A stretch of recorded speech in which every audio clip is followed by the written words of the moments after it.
민수기 19장 그 초반부에서는 붉은 암송아지가 필요하다라고 이야기를 드렸고, 그 붉은 암송아지가 죄 없이 모두를 위하여 버림받고 더러워짐으로 말미암아 그 붉은 암송아지가 죽었던 재를 물에 이렇게 넣어서 뿌림으로써 말미암아 정결하게 된다라는 이야기를 드렸습니다. 그리고 이 모든 일에 암송아지만 죽고 끝날 게 아니라 수많은 보이는 사람들, 보이지 않는 사람들의 함께 낮아짐, 함께 쫓겨나짐, 함께 버림받아짐, 함께 더러워짐이 있어야만 모두를 정결하게 할 수 있는 일이 가능하게 될 것이다 라고 이야기를 나누고 있어요. 그리고 그것에 이어서 오늘 우리가 묵상하는 11절부터 22절까지의 말씀은 어떠한 시체든지 만지면 부정하게 된다.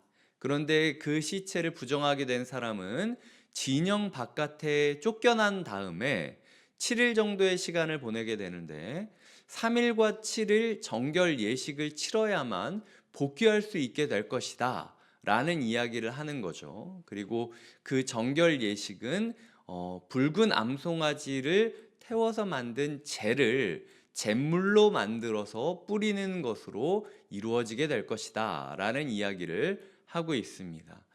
이 말씀을 기초로 저는 오늘 세 가지 묵상을 했고 그 묵상을 나누고자 합니다. 먼저 첫 번째로는 죽음을 방치하지 말아야 된다라는 거예요. 오늘 본문은 과도할 정도로 죽음에 민감하고 있습니다. 하여튼 뭐든 만지지 말아야 된다는 거예요. 뭐 나중에 보면은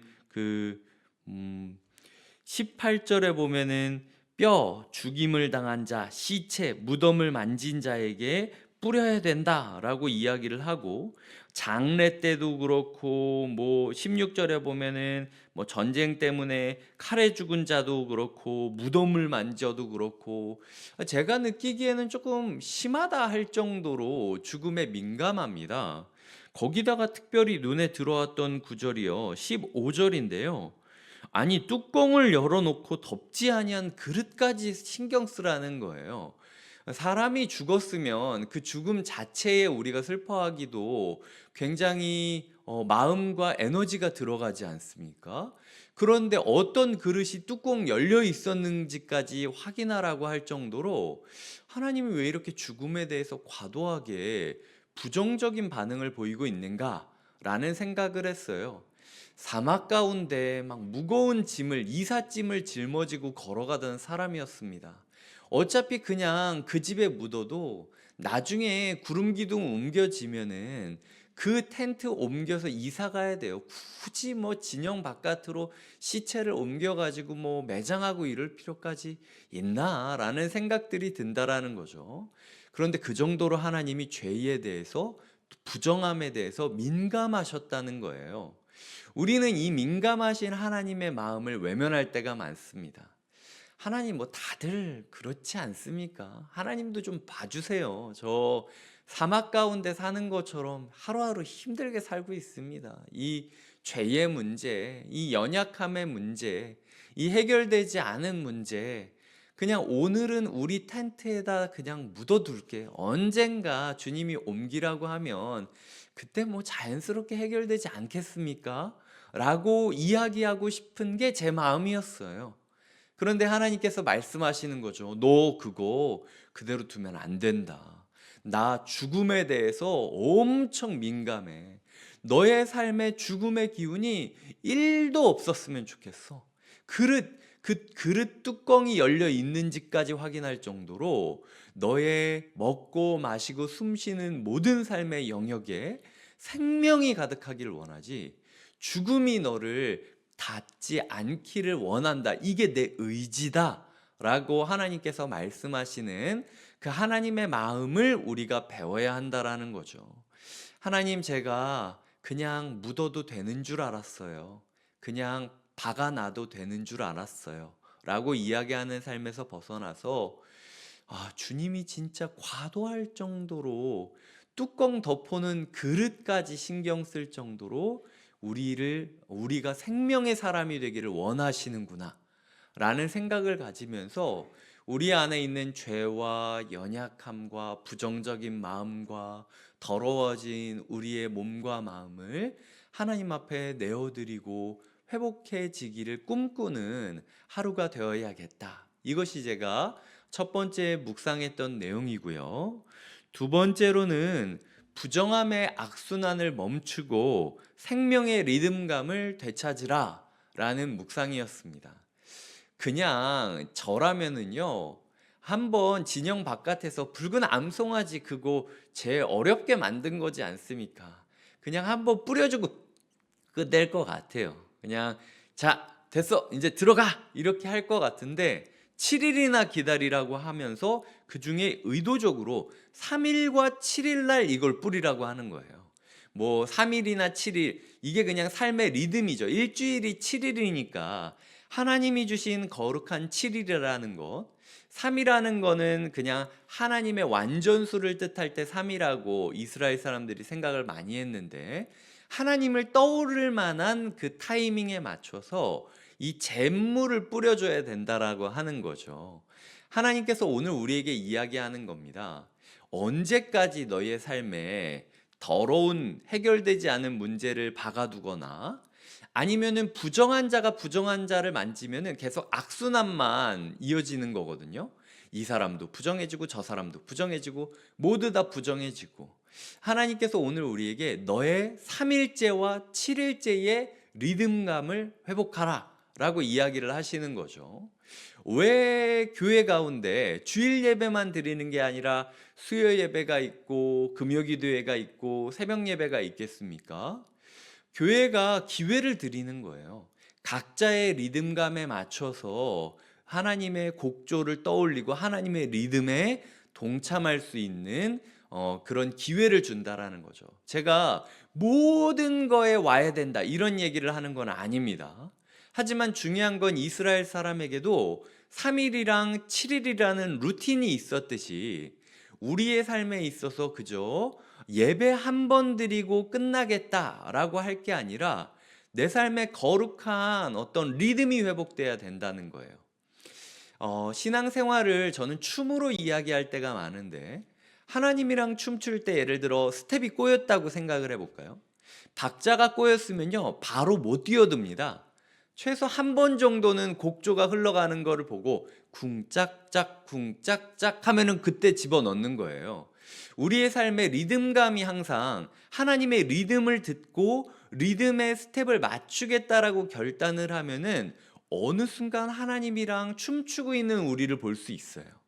근데 내가 뭐 그냥 필요할 때만 막 들이밀고 그러려고 하면은 박자도 신경 안 쓰고 곡조도 신경 안 쓰고 그냥 막 들이밀면 춤이 아니라 폭력이 되는 거라는 거죠. 주님께서는 우리의 3일째와 7일째의 생명의 리듬을 되찾는 게 우리가 정결하게 되는 데 있어서 굉장히 중요한 핵심 사항이다 라고 이야기를 하시는 거죠.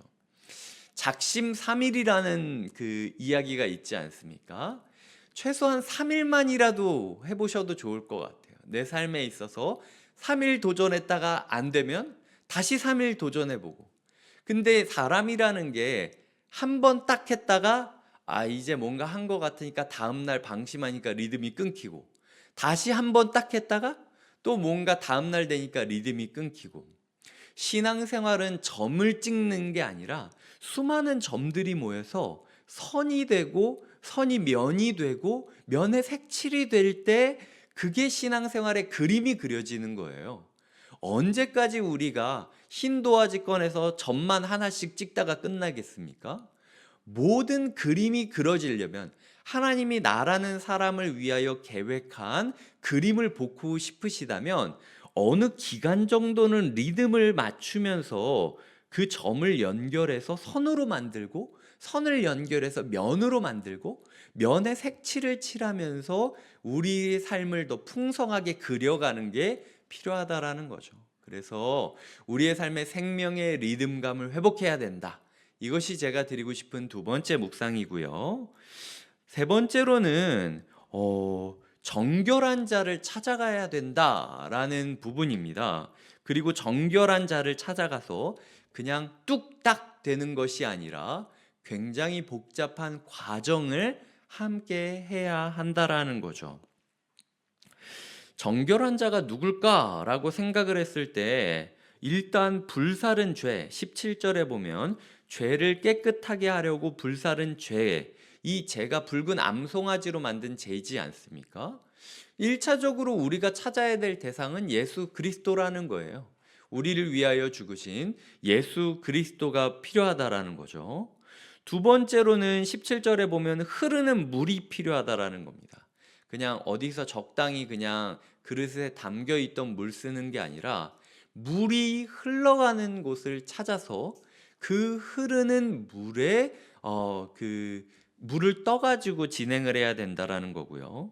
세 번째로는 그릇이 필요하죠. 네 번째로는 정결한 자가 필요하죠. 이 정결한 자는요, 제사장만 해당되는 게 아니었습니다. 어지간해서 제사장에게 보여야 된다고 한다면 제사장이나 레위인이라고 표현하셨을 거예요.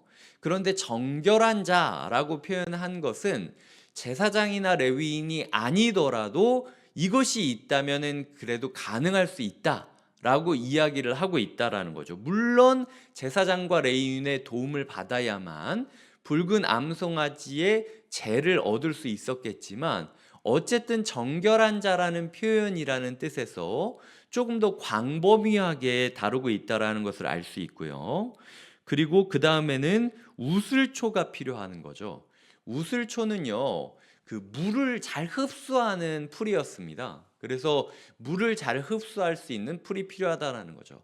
여튼 제가 뭐 이게 뭘 상징하고 저게 뭘 상징하고 이렇게 이야기할 수도 있지만 오늘 드리고 싶은 이야기는 단계가 많이 필요하다라는 거예요.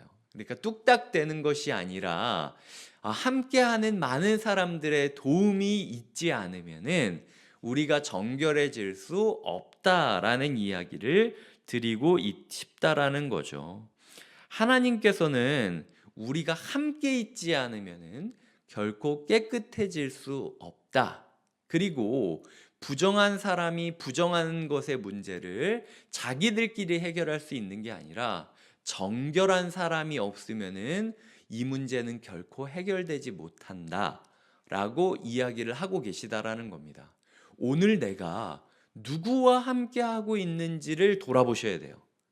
오늘 내가 나랑 똑같이 고민하고 똑같이 더럽고 똑같이 연약한 사람들이랑 지지고 볶고 있는 건지, 아니면은 내 삶에 있어서 나에게 우슬초를 뿌려줄 사람, 나를 위하여 재를 가져다 줄 사람, 나에게 흐르는 물을 담아서 가져와 줄 사람이 누구일지를 찾으며 그 사람들과 함께하는 것이 필요하다라는 겁니다. 말씀을 맺겠습니다. 제가 한 구절, 두 구절을 좀, 이 구절과 관련된 구절이 신약 성경 히브리서 9장에 있는데요. 히브리서 9장 13절 14절을 읽어 드릴게요. 염소와 황소의 피와 및 암송아지의 재를 부정한 자에게 뿌려 그 육체를 정결하게 하여 거룩하게 하거든. 이게 우리가 묵상했던 19장의 이야기죠. 14절이 이렇습니다. 하물며 영원하신 성령으로 말미암아 날마다 샘솟는 물처럼 우리에게 부어주시는 성령으로 말미암아 흠 없는 자신을 하나님께 드린 그리스도의 피가 어찌 너희 양심을 죽은 행실에서 깨끗하게 하고 살아계신 하나님을 섬기게 하지 못하겠느냐라고 이야기를 하고 있어요. 이것을 위한 중보자가 예수 그리스도라고 히브리서 9장은 말하고 있습니다. 주님께서는 오늘 우리에게 당부하고 있는 거예요. 지금 민수기 19장에서 내가 이 말씀을 준 게 그냥 한 게 아니야. 지금 이 모습을 통하여 너희가 이 선한 양심을 가지고 나를 위하여 나를 섬기며 나를 예배하는 자로 살아가기를 내가 꿈꾸고 있기 때문에 이 말씀을 준 것이고, 이 말씀을 붙잡고 내가 여전히 보좌 우편에서 너희를 위하여 기도하고 있다. 이것이 히브리서 9장이 말하고 있는 민수기 19장의 해석이라 하는 거죠. 하나님께서 오늘 우리에게 말씀하고 있습니다. 너는 죽음을 방치하고 있느냐? 죽음에 익숙해져 버린 것 아니냐? 하나님께서는 우리에게 말씀하십니다. 부정함의 악순환을 멈추고 이제는 생명의 리듬, 너의 3일째와 7일째에 올바로 나아가야 되는 그 발걸음, 스텝을 회복해야 되는 것 아니냐 말씀하고 계시죠. 하나님께서는 우리에게 다시 한번 말씀하십니다. 정결한 자를 찾아가라. 뚝딱 되는 것이 아니라 수많은 이들의 수고와 수많은 과정이 너희에게 필요하다. 그 모든 것이 지날 때에 너희 또한 정결한 자가 되어서 누구를 위하여? 다른 부정한 사람들을 위하여 정결 예식을 돕는 자로 살아가게 될 것이다. 주님께서 오늘 우리에게 그런 하루가 되시기를 부탁하고 명령하고 계심을 기억하며 우리의 삶을 바로 세우는 하루 되시길 주님의 이름으로 축복드립니다. 기도하시겠습니다. 하나님 아버지, 우리의 삶에 죽음이 너무 익숙해졌습니다.